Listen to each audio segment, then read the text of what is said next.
As host of the Today is the Day Changemakers podcast, I truly love being able to speak with changemakers from around the globe. I get to share the experiences that shape their lives and their ongoing impact.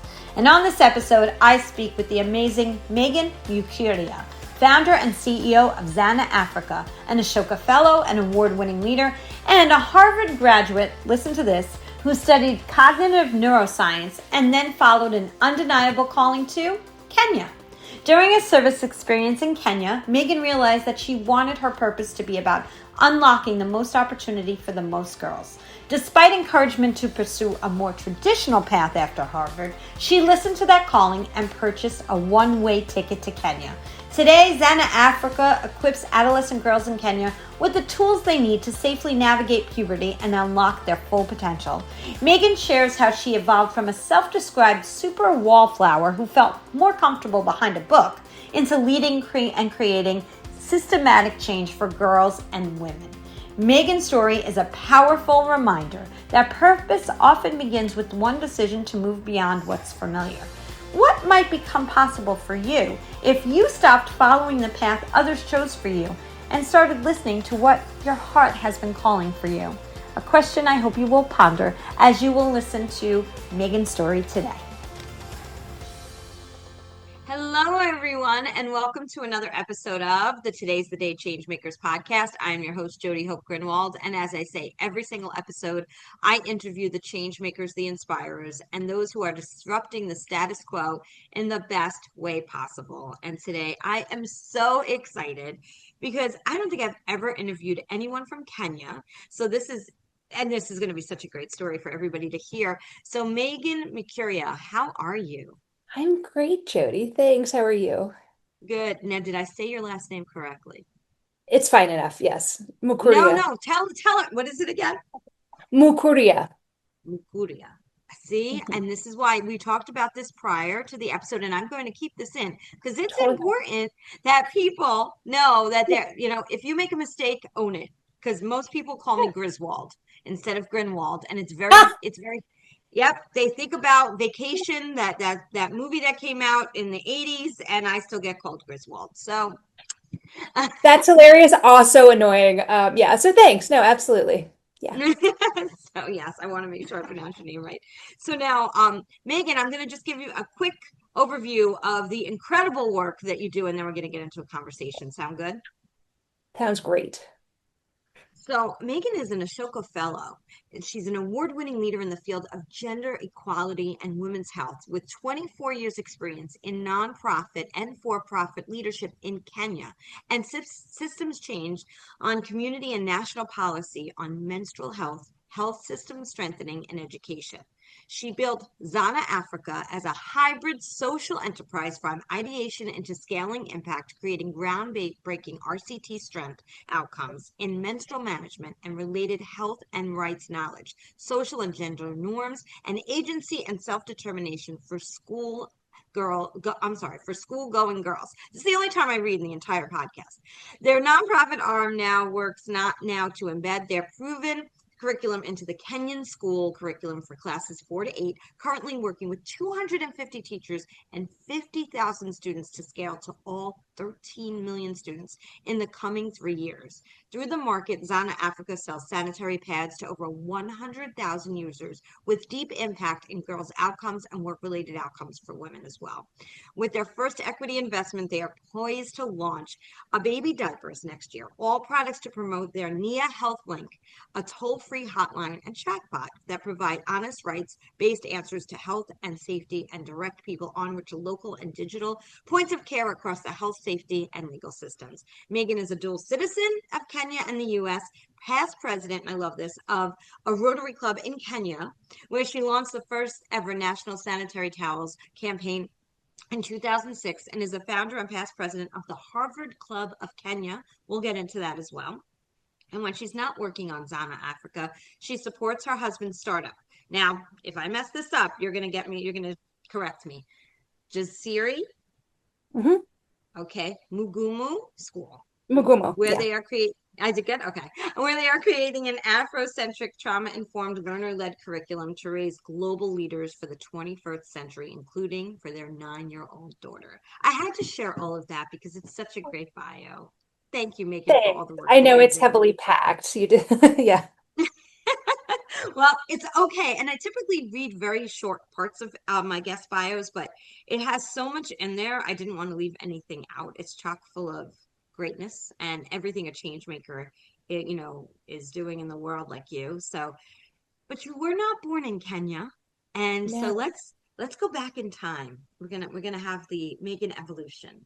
So talk to me a little bit about Megan the child, the young child and where Megan grew up. Sure. So I grew up outside of New York City in Connecticut, and went to a private all-girls school. And I was always friends with kids from different cultures because I loved the languages, the music, the food, the artwork. It was just, I love that fullness of celebrating different cultures. And so that always kind of drew me. And I think because I went to an all-girls school for 14 years and an all-girls summer camp also for 8 summers, I just kind of knew that anything boys could do, girls could do better. And it wasn't until I got older that I realized that not everybody agrees with that. But yeah, that was my childhood, in Connecticut at an all-girls school and Tennessee at an all-girls summer camp. Wow. So now, Yeah. were you an outgoing child? Like for all the work you're doing now, you're using your voice in every which way. Did you use your voice back then too? I mean, I was a super wallflower and a bit shy. I wasn't in the popular groups. I was the person everybody talked to on Monday about what happened and, you know, gave any moral support or whatever. But I was never the people that were part of the people that were invited to those parties on the Friday and Saturday night. And I felt more comfortable behind a book, I think, or on the sports field, than I did kind of socializing. So I think I was a bit awkward, to be honest. And it's only since starting Zana and needing to be the voice for the platform that I think I really came alive in public speaking and in sort of seemingly to be outgoing. So, I could just sit in a bath and read a book all day, but life has led me elsewhere. But I am an introvert, but I don't think a lot of people know that. It's very interesting because most of the people I interview say the exact same thing. They're the most Yeah. forward-facing people who have started something from nothing. And yet, when I go back to the question of how were you as a child, Hmm. weren't the popular child, and they Hmm. definitely did not share their voice. It's interesting how we're led to do Hmm. those things. And certain people are. Others like to still stay behind the scenes. My sister's one of them. She's more of but she was more the popular child. And Interesting. she was invited to the Saturday parties. Yeah. I wonder So if there's something around like not needing to conform, like being okay, being that awkward kid, that allows you to step into that entrepreneurial unknown and to kind of go against forces that are telling you, oh, what are you doing with your life? Or, whatever those narratives are. I think maybe you kind of exercise that muscle as kind of an outside insider, maybe. Yeah. but during those times, you feel like, I don't know about you, but I felt like such an outsider because I didn't know it was preparing me Yeah. for leadership and starting things and entrepreneurship. I just thought there was something wrong with me. And I was Oh, this yeah. awkward, nerdy child. Yeah. And I still love books. I'm still a nerd. I'm very comfortable with it. Yeah. Yeah. But I mean, I think all of adolescence is so awkward and so few cultures, including our own, normalize it, right? Like the pimples or the sweatiness or that social awkwardness or what do you do with all these big feelings? I think that's a really universal issue. And so I think going through it in my own culture, um, I recognize a lot of that in even the diverse cultures that we work in here because kind of puberty is that unifying, mortifying experience that we all have to go through. Great word, mortifying. And I have a 10-year-old stepdaughter. I went through this. My kids are in their 20s. So I'll be going through this again in my 10-year-old Okay. stepdaughter. Welcome And back. then, yeah, welcome back. And then my granddaughter was just born. So yes, welcome back again. I say we lived three childhoods, I swear. But I want to see. So you grew up in Connecticut. You grew up in an all-girl school. You loved different cultures. It sounds like all different cultures were something that kind of fed you. So what did you want to be when you grew up? As you were, feeling all these things and going through all of these wonderful experiences with other cultures. I used to get annoyed with adults when they'd ask me that question because I'm like, I'm Mhm. 8. How do I know what I want to be? Like, seriously? Do you know, like, it's an inappropriate question to ask kids because I you hate that question only for a kid. you only want to be what you see, right? People here who see bus drivers and housekeepers, that's their aspiration because that's what they see. People who see doctors or lawyers, they also feel, stuck in that career path, right? And so to me, I always said I didn't know. And it was actually only when I went to like an alumni day at the University of Virginia where my dad went when I was looking at schools, that I talked to the head of admissions there, Park Muth, who's still a friend, and um, he was asking me what I wanted to like. The next question is not what do you want to be when you grow up, like what do you want to major in, right? It's the same question. We're like, I don't know. I'm 17. I have no idea. Um, and so I told him all the things that I was interested in, and he asked me about if I'd heard about cognitive neuroscience, and I hadn't, and it really ticked all the boxes of all of that kind of cross-sectoral, um, nerdy insights, very social stuff, very science stuff, and kind of everywhere in between. But even with that degree, I still didn't know what I wanted to do. And it was only when I came to Kenya that that kind of like started falling into place. That's amazing. That one conversation we always talk about on this podcast, that one Yeah. decision. If you didn't meet him, you don't, who knows what path, right? You would have gone Yeah, down. So absolutely. where did you wind up going to school? I went to Harvard. Yeah, because I know we talked Yeah. about that, the Harvard Club you created in Kenya. We'll get to Yeah. that in a minute. I So was you going went to go to, to Duke because I was playing lacrosse as well. I was a lacrosse goalkeeper, but there's a boy I was dating who went to Cornell, and he was like, "Oh, we'll break up if you go to Duke." And so, yeah, I went to Harvard for a boy. oh, It worked out well. wait a second. I don't think I've ever heard those words come out of anyone's mouth. We should use that as the promo for this podcast episode. I went to Harvard for a boy. Uh, That never it's happens. true. Uh, I never hear those words. So that's incredible. And you studied in Harvard cognitive Neuroscience, yeah. neuroscience. Okay. And so that's incredible. And then from there, what led you to like move to Kenya though? I mean, it's a huge move. You went to Harvard and then you Mhm. mentioned Cambridge. I remember when we spoke of, you also mentioned Cambridge, right? Well, Cambridge, Massachusetts, not Cambridge University. Oh, Yeah. okay. Okay. So, Okay. yeah. So Yeah. you, So I stayed in Cambridge for 2 years. I stayed in the Harvard area for 2 years after I graduated. So gotcha. basically, like two things happened, Jody. I knew more what I didn't want to do than what I did want to do, right? I knew I didn't want to be a professor, but I loved teaching and learning. I didn't want to be a researcher for the same reasons. Like I could go through the whole list. And at the same time, I'd grown up in the church, but I became a Christian in college, but a very liberal Christian, not kind of what's happening right now in the States. Again, that's probably another podcast. But I was kind of like, what is my purpose? Was my question because of that. Like, what did God put me here on the planet for? And I think whatever faiths, we all sort of ask that question, like, why am I here? And so we had an opportunity to come to Kenya this summer before my senior year on a service project. So we were living with young adults, and then serving in twos and threes in different nonprofits, basically.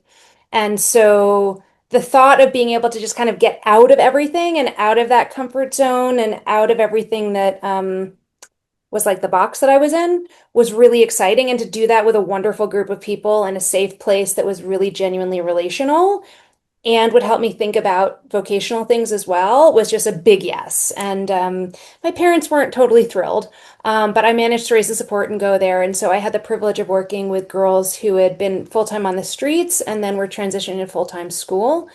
And a lot of the girls on the streets pretend to be boys until they can't because it's safer.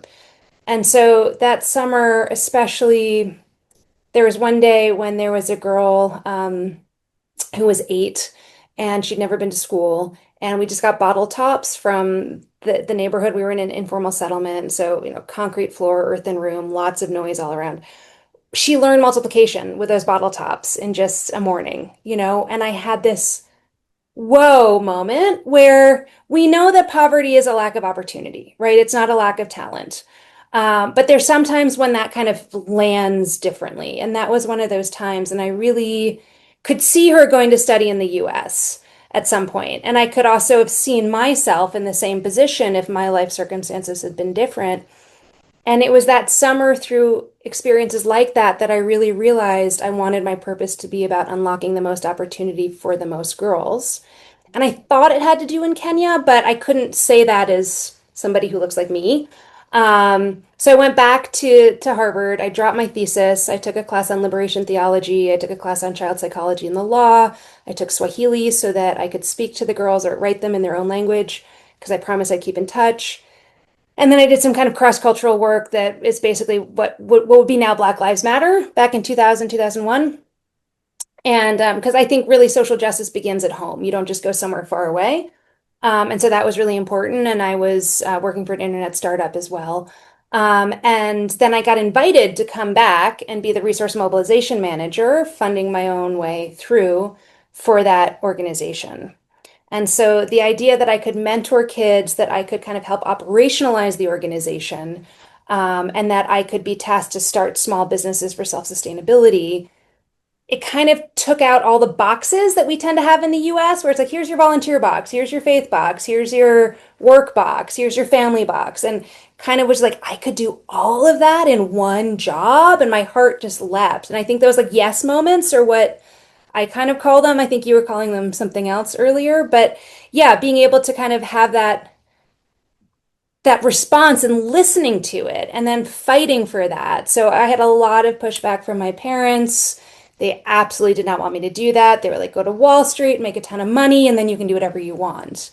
But I basically said to my dad, look, I'm going to be getting on a train if I go to Wall Street, and that might completely derail me, and I will never be the person who wants to then go to Kenya.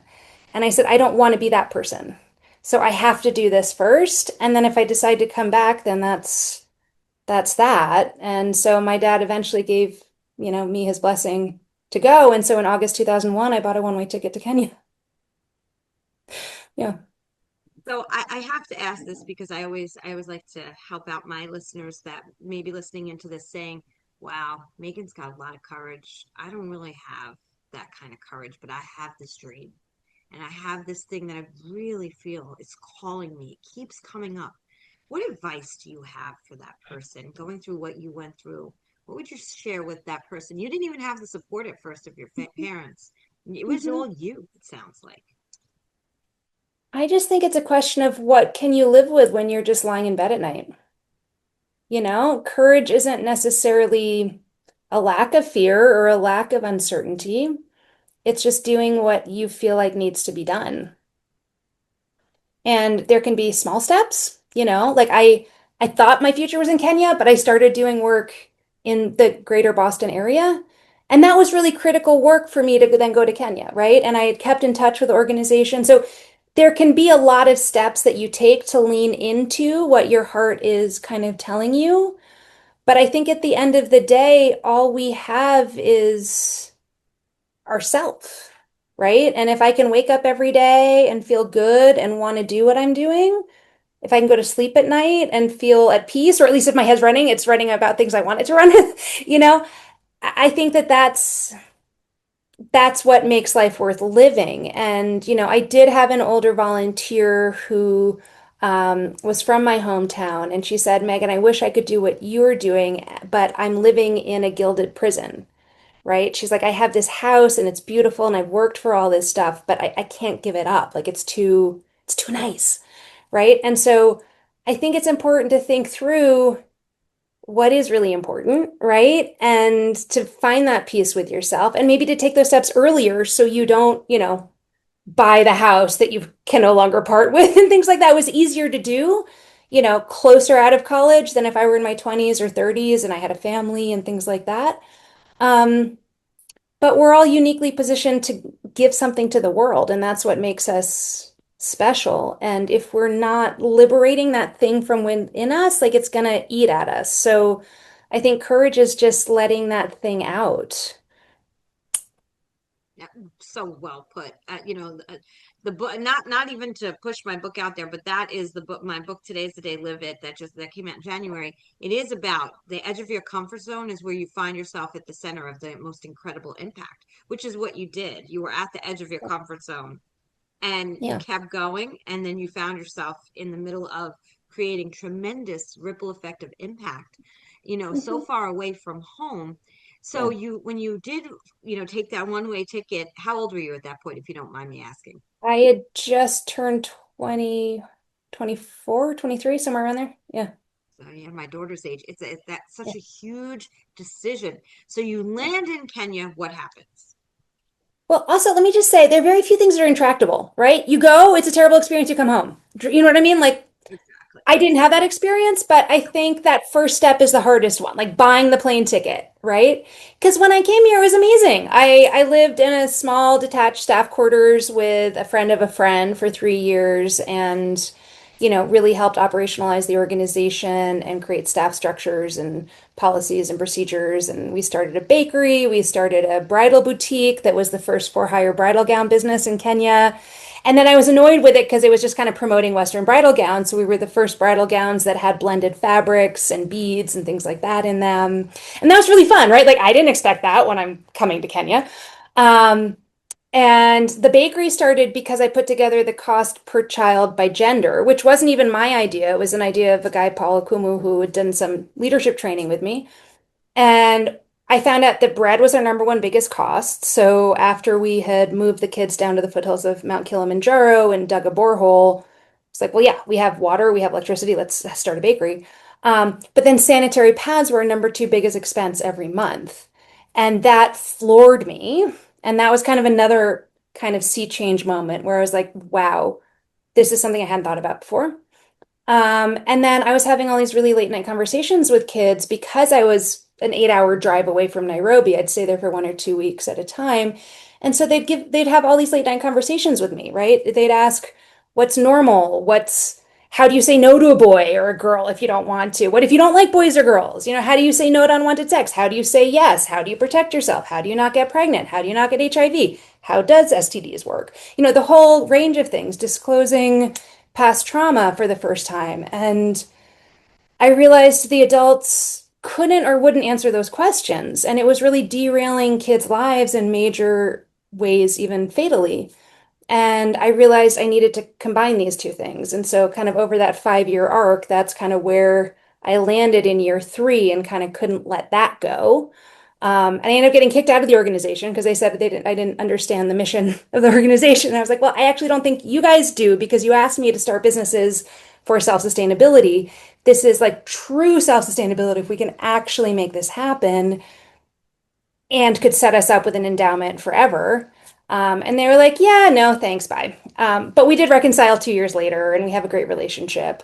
But that wasn't quite the success story, right? Like, so then I'm like 28 or whatever and trying to now call my parents and say, hey, I'm no longer working with Tuole, but I need to figure out how to manufacture pads. And, a little bit of a mic drop moment. And then I was in another even bigger unknown where I had no income and because I wasn't working for the organization anymore, so it was hard to kind of raise my own support for that. And I had this big vision and zero plans for how to figure out how to make it happen, but a commitment to stay here and figure it out. So, life throws a lot of different curveballs at you, but I felt like I had the gift and privilege of an insight into this very unique and also totally not unique at all situation. And that I had this conviction that it was my responsibility to be that voice globally to figure out how to solve that. And that I had the networks that would allow me the ability to try to figure it out. Like if anybody could, Harvard grad, Connecticut, like all these things, girls can do whatever they want to kind of mentality that I was kind of like, yeah, we could figure this out. It might take a minute, but we'll figure it out. And so, yeah, that was my 20s. So did, going to Harvard for the boy actually help you then utilize your, being an alumni at Harvard to help you move the organization forward in some way? Did that have anything to do with it at all? Were you able to get funders through there? How did you wind up getting your funders to move the organization forward? I think it's helping more now, to be honest. I felt it was really hard to ask money from friends. For a while, no matter what, whatever school you go to, you're poor when you come because you're saddled with debt and all sorts of stuff, right? Um, so I think it was kind of hard. And also menstrual health was a really hard field to talk about. Nobody was funding it. I utilized my networks in the Harvard name to kind of try to open doors to anybody I could find in all the major foundations, MacArthur and Ford and pick your name. Nobody was funding it. They'd say, "Oh, it's not in public health. Have you talked to education? Oh, it's not in education. Have you talked to global health? Oh, it's not global health. Have you talked to?" And then at the end of the day, nobody was funding it. And I was like, okay, this is all the more reason why we need to do this, right? Right. Because sexual and reproductive health and rights isn't just about abortion and queer rights and all of that. It's about the fundamental role of you in your own body and being able to manage your body with dignity. And that's where everything should start. And so, yeah, I used all the tools that I could, but it was actually some family foundations that kind of first started coming in, and it was really, really hard. I went for 6 years without getting a single dollar in. And then I got a small grant from the Gates Foundation, and that's what really kind of sprung it open. And I think where the Harvard bit plays in is kind of not taking no for an answer, like, and kind of saying, hey, we can actually do this thing and getting people to believe that we can do it. Because the Gates Foundation initially said no to the Scale Up grant, and this was in 2012. But they had a one line in the email being like, well, if you want to talk to anybody, feel welcome to book an appointment. So I was like, yes, please. And so I talked to them and I talked to my program officer and I was like, hey, Carl, if you don't fund this, it's never going to happen. Like, we are at the end. There's nobody else out there. And so Carl, who was our program officer, said that like they got a couple people around the table from a bunch of different sectors within Gates that had some extra money at the end of the year. And he said to me literally, Megan, we just basically winked at each other and said, we're going to do it. And that got us $1 million. And that got us to innovate our fluff pulp. So we have now intellectual property on fluff pulp, which is a $50 billion industry. And we delivered our reproductive health curriculum, or well, ideated on it. And then we went back to the Gates Foundation and they said, okay, well, we don't have any more money for you, going forward. But I was doing some big presentations at their annual general meeting. And Melinda Gates launched what she called putting women and girls at the center of development, which was one of the grand challenges that they had announced. So I said, great, we're going to apply for that, because they basically said the reason why they wouldn't fund us is that the data isn't there. And I'm like, well, so let's apply for the data from that challenge. And then we got that. And then that was a $2.6 million 4-year grant to do a big randomized control trial that had the largest data set on attendance in Africa. 140 schools, 3,500 kids tracked over 2 years, developed our whole reproductive health curriculum, which, whoops, sorry, looks like this. It's a curriculum. Oh, sorry, it's a little fuzzy, but reimagined as a magazine. So stories instead of, just text and Pictures, comics in the yes. middle of it. That's Um, beautiful. and so basically it was just leaning into relationships and leaning into kind of a, well, let's do this and let's do this together kind of attitude. So yeah, now, I mean, I do have a number of Harvard folks. We even have a Kennedy School student who's kind of mid-career and left Deloitte, and she's here for the summer helping us with a theory of change. So I'm all about how many volunteers in the right time with the right skill set I can I can recruit, because we're still, every year you're just not sure how things are going to go. And with grant writing and even our business, with Trump last year, we lost our full capital raise for our Series A investment. We were raising 2.4 million. We lost it all in 1 week. Had my first panic attack within a month after that. Have a really good therapist. Highly recommend therapy to everybody. I second that. Really make it normalized in our organization. Like, we've even had group grief counseling and all sorts of stuff. But it's not a clear path, and the future is not linear. It's only when you look back that it's linear. But yeah, when we lost that $2.5 million, it was like, okay, is this going to be it after 15 years? I thought we were taking us over kind of that pioneer gap of having it be really, really hard to fundraise. And then we were suddenly back at the beginning. But again, with relationships, I helped to unlock our equity match. So it's now unmatched. doubled the investment with a couple different instruments. Again, none of this stuff was my expertise. I have no idea about like convertible notes or safes or things like that until I started this, right? We're all just learning. And I think if you go to school with a name like Harvard, you recognize that nobody knows anything, right? We're all figuring it out. So not feeling like there's an imposter syndrome because all of us are just figuring it out and feeling comfortable in that, I think is sort of back to that like sixth grader who's on the wall at the dances, right? Like just being like, okay, well, it's fine. We can do it. And so, yeah, and now we're about to get our equity investment in the next month. So it's taken a year and a half, but we're back on track. We're going to be launching baby diapers. We're going to be launching adult diapers. We're revalidating our fluff pulp costs, and our contract manufacturer here is actually interested in potentially manufacturing by license our fluff pulp. So, I think just keeping a clear vision on that North Star of the future and not worrying about how long it takes to get there. So I have so many different things I want to say here. It's well, I don't even know where to start. So first of all, I have a program called Connection is the Work, and because connection without it, right? And if you didn't use all of it, and I'm not talking about its work, I'm talking about if you really organically and authentically have a true feeling for what you're doing, you can, the magnetism that that provides to get other people on board. I mean, Melinda Gates, I mean, the Gates Foundation, right? If you didn't make that phone call, if you didn't Mhm. see that little line in that email that said to make that phone call, we wouldn't probably be having this conversation today. No. Yeah. And I might be back in the States. Who knows? Yeah.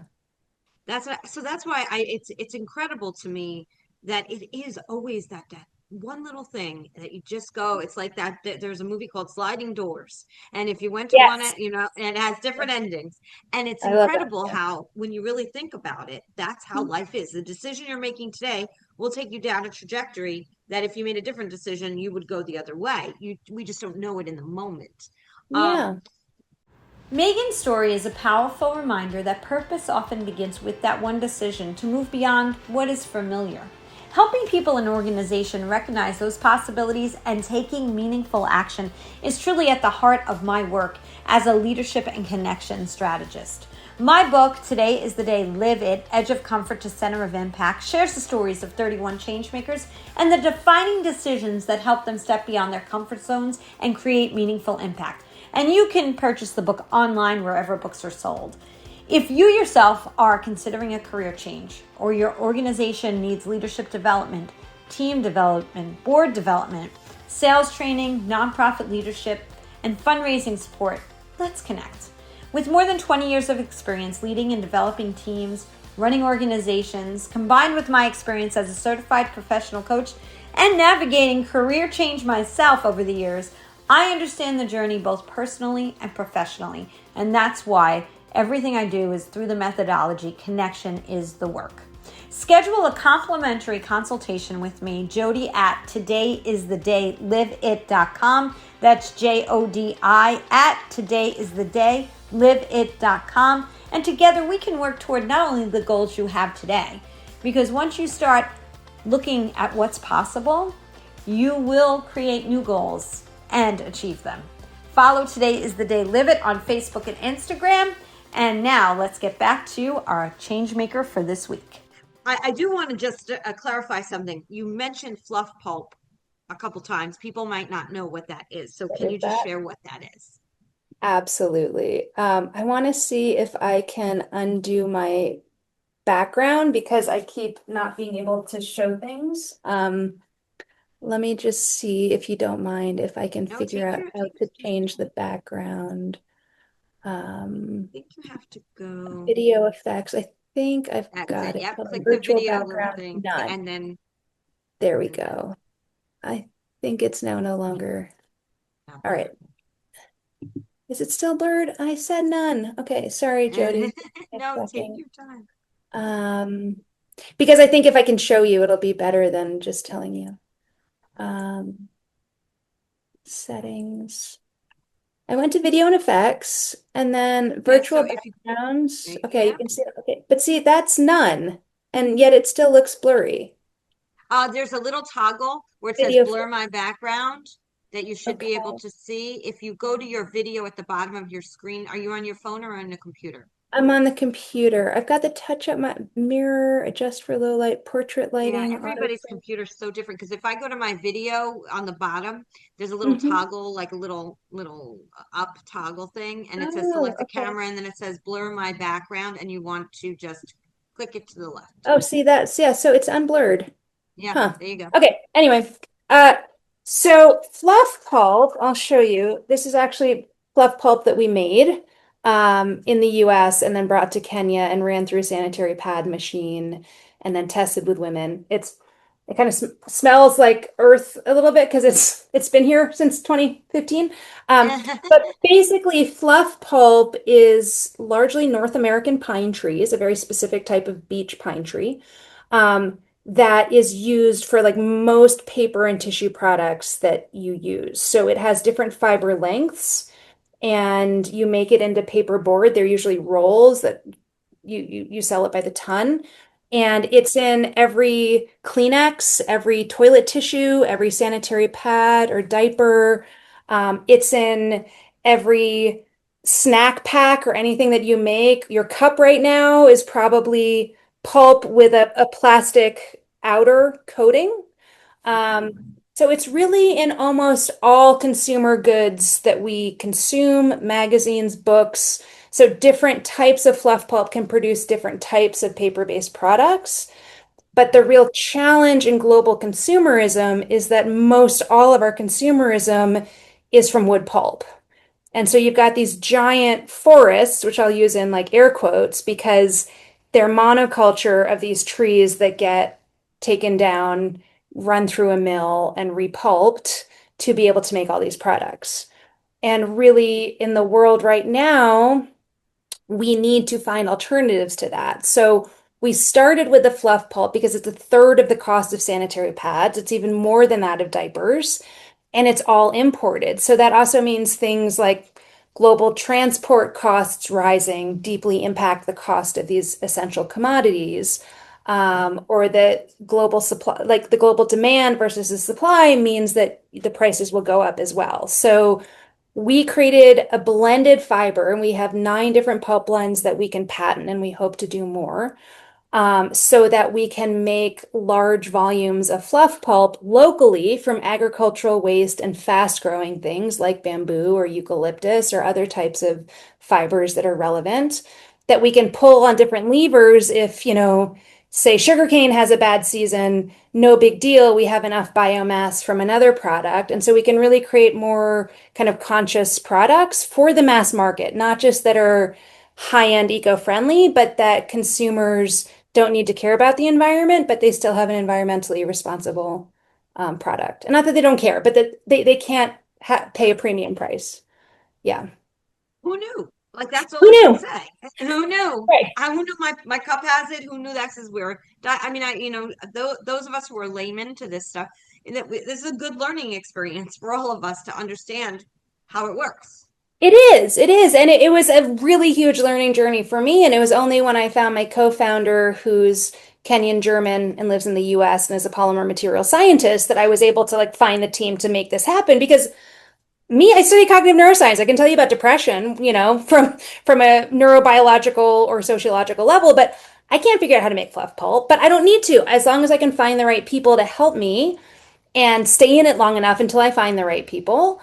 That's all it needs. So I'm the kind of person who, when Barack Obama was first elected, the U.S. Embassy has a 5 a.m., 6 a.m. breakfast for election day. And so I went, back when Wangari Maathai was alive and all these other people, I'm at the embassy like showing sanitary pads to everybody and talking about it everywhere, because you never know who's going to have this aha moment and connect you to the right person. And not in a rude way, but just in a very like genuine, fun way. And it's different and weird, so people tend to pay attention.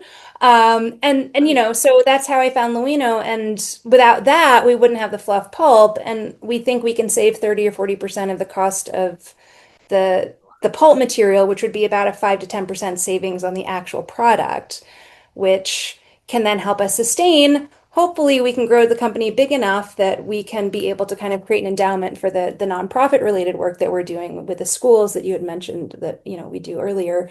So kind of figuring that out. But yeah, life is a fun journey if you let it be. It's, sometimes stressful, but, also just if you go with curiosity, everything's just really cool and interesting. Yeah. It is, and I'm learning this through a program I'm even part of that's called, when things get a little challenging, saying, well, isn't that interesting? Isn't that Mhm. interesting that is happening, right? So it kind of changes your view of it. Isn't that it becomes interesting. Things that are interesting don't have to be negative. They can be very positive. So you can spin it. Our worldview shapes everything, even how we read into conversations and what we take out of them. It is everything. Yeah, you're so right. it is truly everything. How do you find the schools, the people, because you said 3,500, I think is what you said, children, right, that you were following. Is that correct?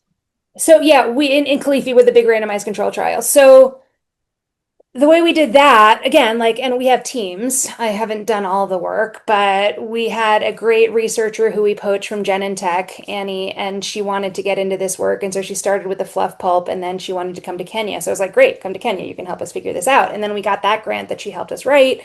And so she helped to do the whole study design. And she's now a professor at Johns Hopkins.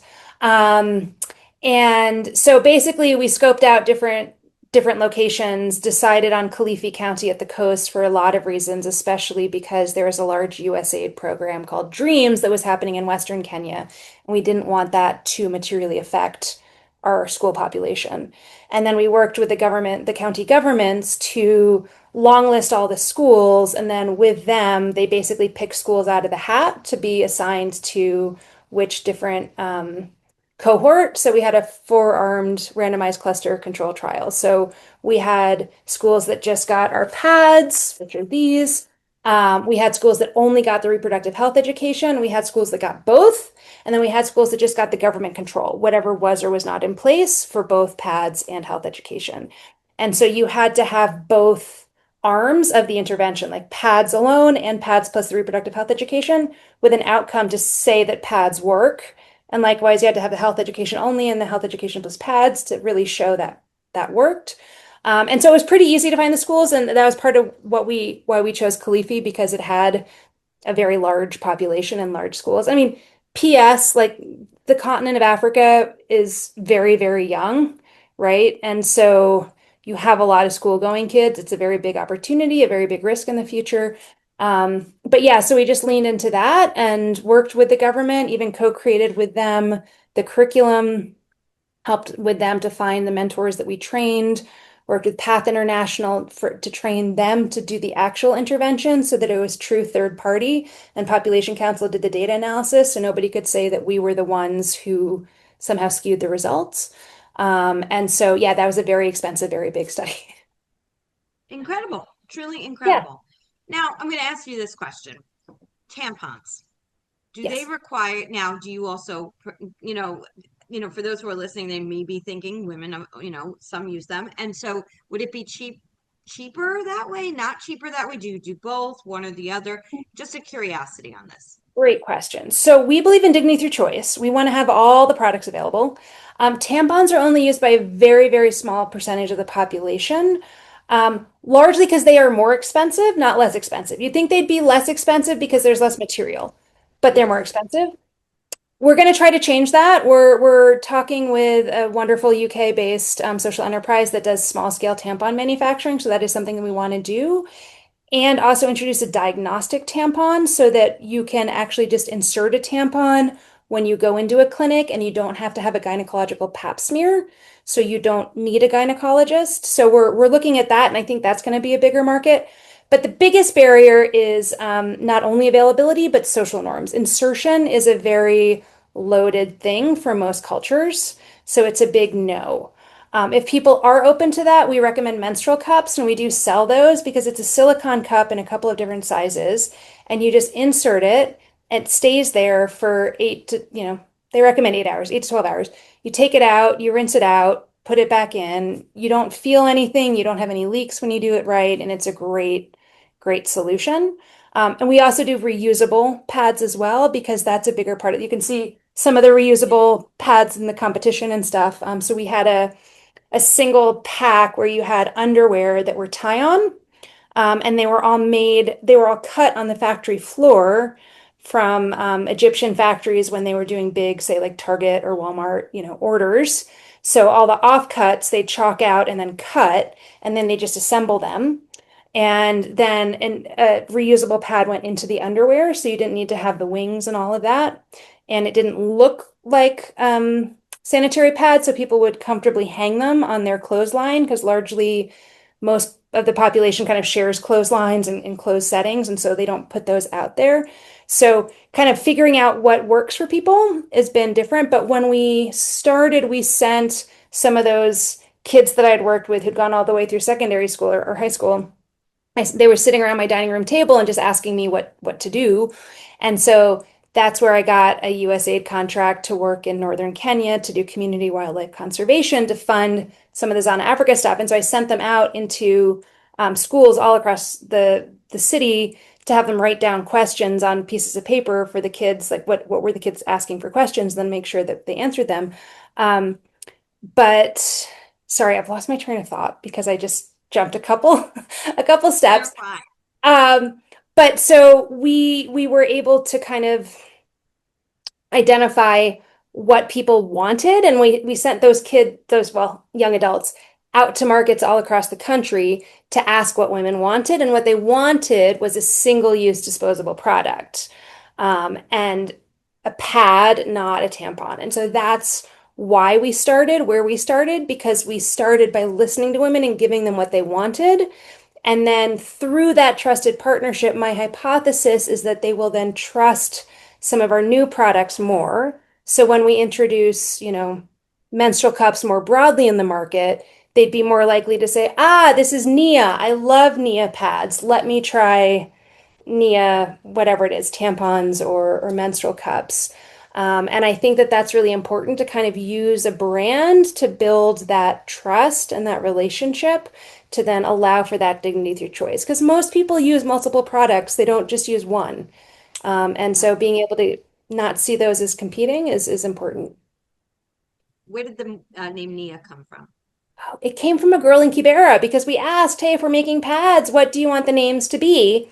And so Nia is actually, it's one of the days of Kwanzaa, by the way. So some people might recognize it, but it means purpose or intention in Kiswahili, right? And so that's why we have the hashtag live your purpose, because we all believe that everybody has within themselves the, ability to be what they want to be and to forge a path for themselves, like I have or you have, that maybe people didn't want for them or didn't think was possible for them. And so we want them to feel a sense of purpose and step into that. And we were also the first African woman on a pad package in Africa, which was kind of sad. When I started this, there's a white lady with long blonde hair and a bonnet, like she was going to the races or something, like the horse races. So yeah, everything has been co-created, even how this image looks, how the head wrap looks, the earring, like all of it. And the cowrie shells have some deep meaning. And then all of our comic characters that are in our reproductive health curriculum are also on the package. Again, just to cue people who have gone through a reproductive health curriculum. Hey, you like Nia, you like your older sister Zawadi. We're the same organization. And that's why our Nia curriculum is also called the Nia curriculum. And then we have this hotline in the chatbot there and here. Yeah, so anybody who wants to call or text can just get honest, rights-based answers any time of day in their local language, wherever they are.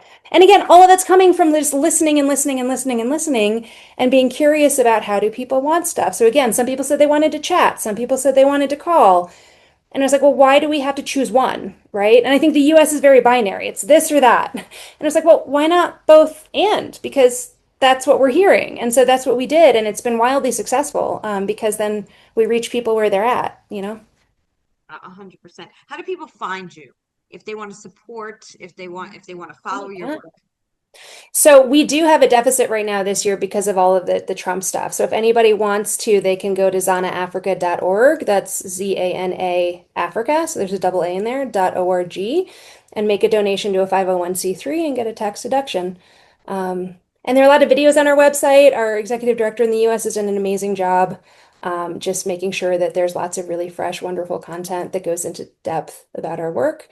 So yeah, and investors can talk to me. I mean, they can find me on LinkedIn. I'm MW Mukuria. So yeah. Amazing. And we didn't get to talk about it, but I mentioned in the beginning. So you also were former president, was it president of the Mhm. Harvard Club in Kenya? Is that true? Helped to found it, in fact. Yeah. Well, okay, Wow. it was the Harvard Yale Club. I revived it, let me say. So it was the Harvard Yale Club in like the 70s and 80s because you had the airlifts, right? So you had John F. Kennedy come in, brought a lot of the first generation of Africans to US institutions. And so from there, all those people are still alive, they formed the Harvard Yale Club here. And then it kind of got dormant in the 1990s. And so we just kind of reactivated it. And now we also have the Kenya Ivy League Plus network as well. And I'm really proud. I've been an interviewer to the college for over 20 years now. And Kenya is often in the top 10 best represented countries in the world at Harvard, sometimes comparing to Singapore, where the government funds 100% of the students. And all the kids that go to Harvard are on full scholarships because they come from challenging economic backgrounds, but are incredibly talented. So that's something that's been an incredible joy because it's not one or the other again. It's kind of both and like working in high net worth areas within Kenya, raising up kids to go to universities who can really be world changers, and also to work with those who are never going to get a chance really to leave their village, but still have dignity and safety and agency and make their own lives what they want it to be, you know? So it's been really rewarding. And we now have like 500 people in our club. Wow. That's incredible. Megan, Yeah. it's truly incredible. You came from more of a privileged area. Obviously, we've talked about that, right? What has Kenya, going to Kenya, taught you Mm, differently that you hold dear compared to not saying better than, mhm, saying just different than mhm. what you feel or have grown up with in the US? Yeah. I mean, a lot of the majority world is a lot,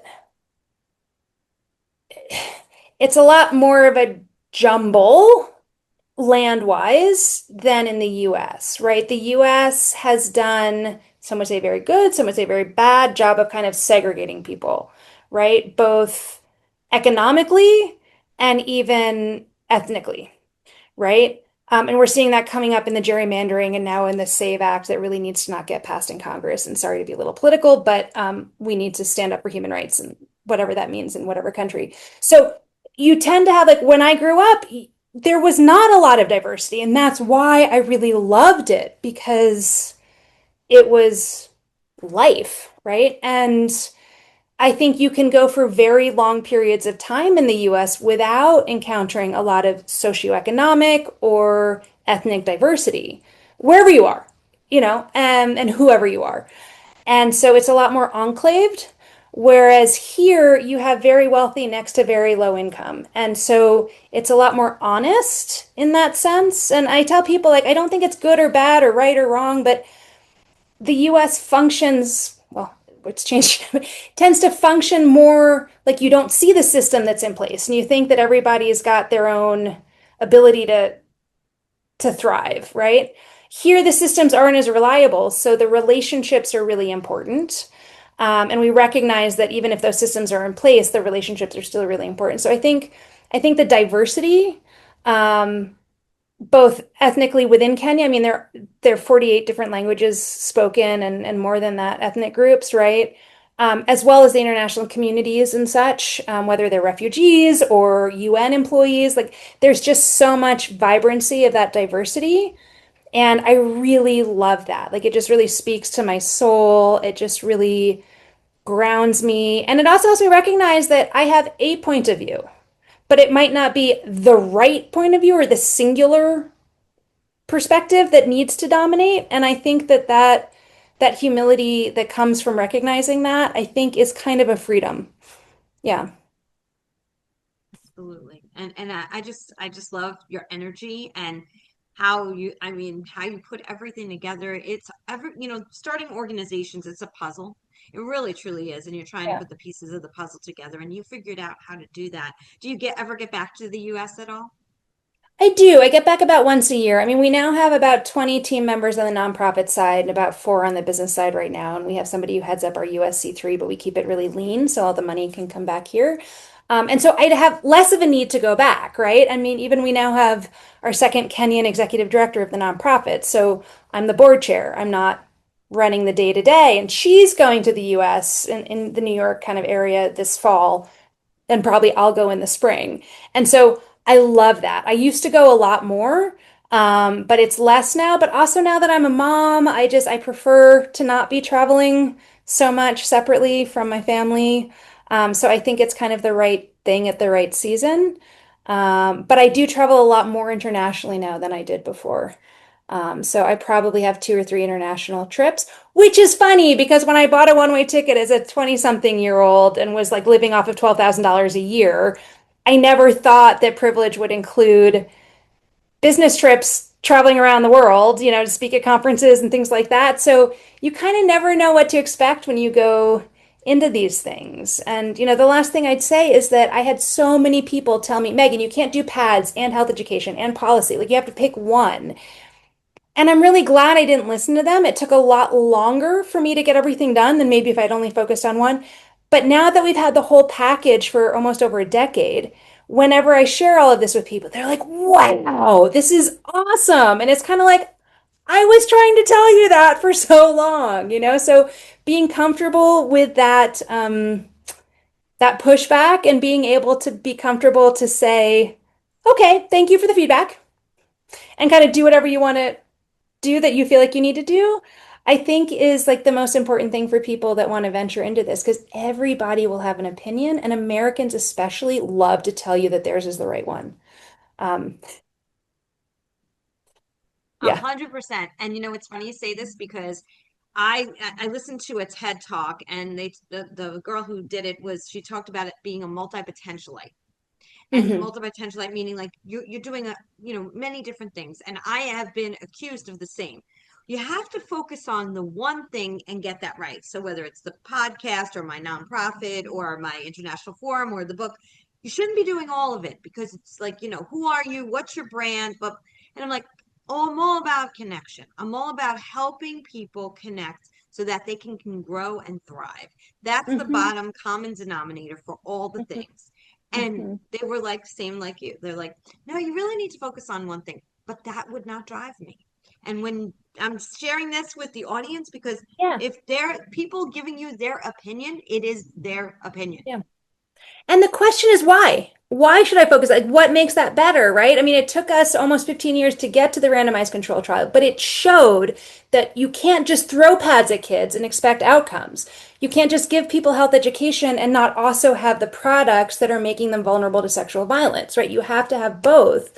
And both products together amplified the outcomes in a way that either didn't, right? And so it's kind of like, I told you so, you've got to do them both. But it's a very largely white, largely American perspective of this like singular thing. And I think it goes alongside that like single leader changing the world kind of narrative that got us, Greg Mortensen and got us Somali Mom and got us all of these tragedy situations where people had to pretend that they were more than they were in order to sell their sort of savior story. And I think, like you with relationships, I'm a success because I have all these amazing people around me who are smarter than me, right? This isn't my success, this is our success. And the more you can kind of have that perspective, the less pressure there is. And also, like the more good life is. I mean, I don't know like what to say, but it makes it yeah more compelling. And I think that it can with that group of people and with a different perspective, you don't need to listen to those people. They're like the one thing, and it's like, well, no, that's actually like a very specific narrow worldview that's aligned to your culture, but it's only one perspective, and I can put it in its place. And I Right. think that that's important, but it can be hard to do. And it was genuinely hard for me to do for a while. I had a lot of sleepless nights and stress because when you're a young 20-something-year-old and you've got these, Wall Street bankers that are the head of like wealth management at JP Morgan telling you what you should do, it's like really hard to be like, well, no, I don't agree with you. I, I, But I yeah. understand. I do. And I didn't have that, but I understand judgment whether it's from Yes. family members or So outside much. world. I don't know how it is in Kenya, but here I do believe, and I hate generalizations because I don't think it's everyone, but there's this thought process that wealth Mhm. and schooling makes you a better person.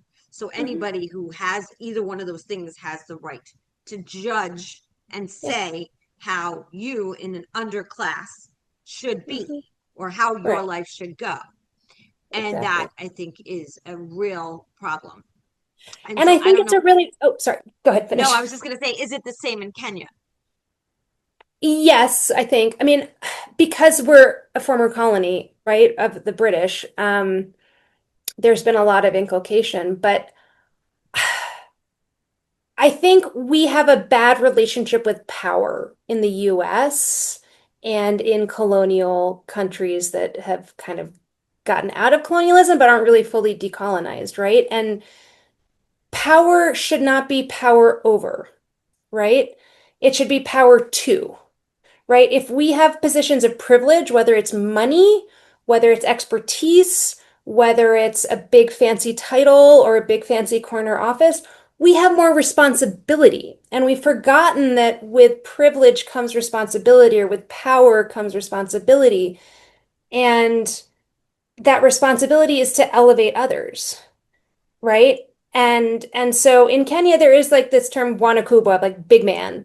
And that came because the colonial government saw that the system was an elders group of decision makers, and they appointed individual people so that they could control those populations, right? And so, like my husband, who's got long dreadlocks and he's pretty jacked, when he drives our little Vitz car, it's like a little small car, people are like, "Hey Rasta, how are you?" And then when he drives our bigger four-wheel drive car, they're like, "Ah, Buona Kubwa, how are you?" Like, "How are you, big man?" And it's like deferential. He's the exact same person, right? But because there's that sense of power over, and the more you have or the more you show visually, the more perceived you are to be better.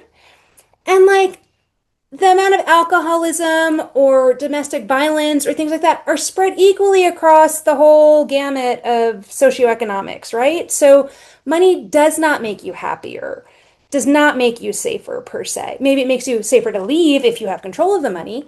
But I think that's something growing up in Connecticut that I saw because my dad really struggled to make like to keep jobs and make things work. And so I was on scholarship and all these things. So I had a secondhand car when everybody had a brand new car. And I realized that they weren't any happier, right? Their parents orchestrated Enron and other things like that, right? Like they weren't, it wasn't something to aspire to. Right. Money gives you a sense of freedom and security, but it's not the only thing, and it can be fleeting. My family in the Great Depression had an elevator business because my great grandfather invented the elevator brake. But then he kept everybody in the factory employed during the Great Depression and then sold it for like kind of nothing to Otis Elevator Company because that was his kind of moral fiber. And so that's kind of the ancestry that I draw on when I'm doing what I do, but not everybody chooses those things, right? But you look at Elon Musk, you look at all these people, they're miserable human beings who are making other people miserable. And whether you have a little bit of money or a lot of money, like, what do we exist on this planet to do if not to bring joy and positive transformation to the people that we can, whether that's our family or community or a whole nation or whatever that calling is? Are we being stewards of that? I think there's nothing more important than that. And that comes from listening to your heart to like the beginning of our conversation, right? And there's nothing better than that on the other side once you lean into that yes and you kind of take those steps. It's a rocky path, but life is rocky anyway, right? 100%. And the fulfillment, I was brought up on practicing the religion of kindness. That's what my father always said. He was asked what religion he was. He always said, I practice the religion of I like that. kindness. And so, that wasn't there was no status related to that. And it didn't go with whether you were Catholic or Jewish or whatever you were. It was, and people couldn't understand that. How did that? That doesn't make sense. Like, why are you not picking one over the other? And who are You're you? not in a box. Get back into the box. You're Exactly. making me uncomfortable.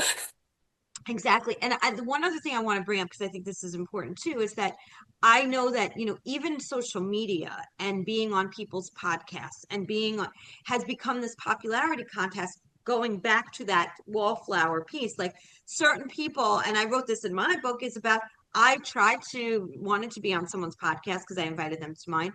But their first question to me, when I just wanted to share about my nonprofit and the work I've been doing, was, well, do you have 10,000 followers on your Instagram? And I'm thinking, no, I don't. And you know what? I only care if one person listens to even this podcast and takes Beautiful. away something, we've done our job.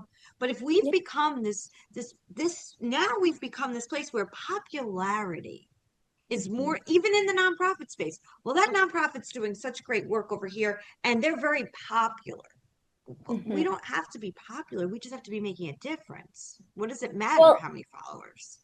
absolutely. And I think this like late stage capitalism that we're in, where we are defined by our productivity and we almost are defined by our commodity, is a really broken system that leads to a lot of loneliness and depression and anxiety and suicide and, or just trying to chase it and chase it and chase it and still feeling so empty, you know? And I think we need to redefine the economic system that we have, and we need to redefine our relationship to each other because, yeah, this isn't working, what we've got right now. And I think it's clear now. I think almost we've gone to the extreme, and a lot of the stuff that's been there all the time is really now at the front. And being able to say, "Hey, this is the logical conclusion of what we've been doing. We need to create new models, new systems, new structures, new jobs, because this isn't working." Yeah, and I hope that that's something that anybody who's listening can also, the more of us who don't buy into that system, the more we can change the system. Yes. And my challenge to those listeners who are listening is go listen to someone who may not have 1.5 million followers. Go to an event that may not have 600 people attend. Go support the people who are grassroots. They're just trying to do something to make a difference. People want to follow those, the celebrities that have the most amount of followers, wear what they wear, do what they do. And we have just, we are just making icons of people who are not doing the actual work that really, really makes a difference every day. I'm not saying that in general terms, I'm sure there's plenty of it, but not enough. That's how I Yeah. see it. Absolutely. And you know what? Not everybody needs to be the founder, right? The founder, I don't know if you've seen this meme of this hillside. I don't know if it's a concert or whatnot. And there's this one guy who starts dancing maniacally, and then one other person joins him, and then there's this whole cascade of people, right? And in one of the leadership classes that I went through here, the most important person isn't the first person running down the hill. The most important person is actually the second person who decides to join that person. Right? And for those that want to make a difference in the world, you don't actually have to come up with a new idea or a new thing or start something. You can find somebody even in your local area, like within a relative commuting distance, and join them and be like, that's the vision that I want to help move forward with my administrative skills or my science skills or my, logistics skills or whatever it is. Everybody has a place in this economy of social transformation. And it doesn't have to be the leader, at all. Now, if you do want to do it outside of your area, I'm sure Megan will take you on as a volunteer in Kenya. So, Yeah. oh We've my had a lot goodness. of remote volunteers. We've had a lot of like mid-career professionals thinking about changing their lives and have done amazing things. We have one who used to be a very top senior person at Xerox, and she's now very top at Women's World Banking, and we helped her with that transition. But we're only one of many. Whoever's listening, like, find what you're passionate about, and then go find people that are doing that and just hang out with them. Yes, exactly. And I'm so grateful to be able to hang out with just incredible people like yourself Yeah, I could talk to you for hours, hours and me hours. too. So I appreciate you. I would love to talk, have you on again. And also talking about your husband's school, we didn't get a chance to do that. I want to be able to do that or have him on with you or have, I would definitely, these are the types of stories I totally love to share. Megan, before we go, is there anything we didn't cover that you feel that is important for you to Oh, share. you're kind. I mean, it's really driven by you. I'm just so delighted by the work you're doing and the kind of, ecosystem you're creating and nurturing of people that you're doing. So, to me, I don't think so. I think we've had a really great, fun conversation. I think there's so many tendrils of things we could pick up on. But I think this was a very great, all-encompassing kind of conversation. So I'm happy. Awesome. One more time, tell everybody how they find you. You can find me on LinkedIn if you want to connect professionally. I'm MW Mukuria. I think I'm the only Megan Mukuria on LinkedIn. My handles on other things, which might not be as active, are also MW Mukuria, so Mukuria. And then you can also follow ZanaAfrica. There's ZanaAfrica Foundation and then just ZanaAfrica. We're having a little bit of an identity crisis right now. We're going to be merging those at some point in the next 6 months. But those are some of the handles on other things. And you can always go sign up for our newsletters on our ZanaAfrica.org website. And those go out about, I think, once every 3 or 4 weeks. It's kind of when we have something to share, we share it. So we just had a great menstrual health economy conference that we helped co-lead and sponsor in Kenya. And there's a blog that I just edited going out on that.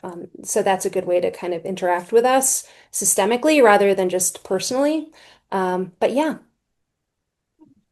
Thank you, Megan Mukuria. I am blessed to know you. I'm so glad that we happenstancely came together, and it's been just wonderful to do our me pre-call too, this Jodi Grinwald. and welcome you to the Today's the Day Changemaker family, which I love being able to do.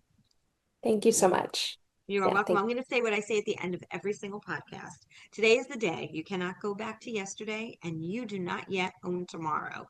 So, what small or large step are you going to take today to get yourself closer to your goal? Megan, keep doing the incredible work you're doing. The world needs it. Thank you. you. And you. Thank Thank you. you.